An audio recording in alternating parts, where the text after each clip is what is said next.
SC వర్గీకరణకు CM Jagan అడ్డు తగులుతున్నారని MRPS వ్యవస్థాపక అధ్యక్షుడు మందకృష్ణ మాదిగ ఆరోపించారు. వర్గీకరణకు ఎవరు అడ్డు తగిలినా కూడా వారు తమకు శత్రువులేనని ఆయన వ్యాఖ్యానించారు. ఉమ్మడి ఆంధ్రప్రదేశ్లో వర్గీకరణ జరిగినప్పుడు మాదిగలు లబ్ధి పొందారన్న మందకృష్ణ నాడు చంద్రబాబు చేసిన వర్గీకరణల వల్లే అది సాధ్యమైందని అన్నారు. వర్గీకరణ విషయంలో తెలంగాణ ప్రభుత్వం న్యాయవాదిగా కూడా నియమించి తమ వర్గానికి అండగా ఉంటే ఏపీ సర్కార్ కనీసం న్యాయవాదిని నియమించకపోవడాన్ని తప్పుబట్టారు. వర్గీకరణకు ఎవరు అండగా ఉంటే వారికే మద్దతు ఇస్తామని స్పష్టం చేశారు.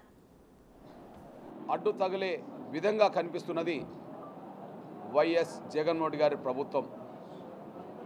అందుకు ప్రస్తుత సాక్ష్యంగా మొన్న ఫిబ్రవరి 6, 7, 8 తేదీల్లో సుప్రీంకోర్టులో చీఫ్ జస్టిస్ గౌరవ చంద్రచూడ్ గారి ఆధ్వర్యంలో 7 జడ్జీలతో కూడిన రాజ్యాంగ ధర్మాసనం ఎస్సీ రిజర్వేషన్ల వర్గీకరణ అంశాన్ని విచారించింది.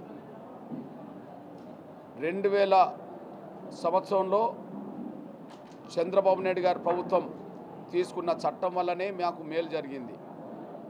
ఆ చట్టాన్ని కాంగ్రెస్ ప్రభుత్వం వచ్చినాకనే సుప్రీంకోర్టు ద్వారా సాంకేతిక కారణాల సాకుతో రద్దు చేయించారు.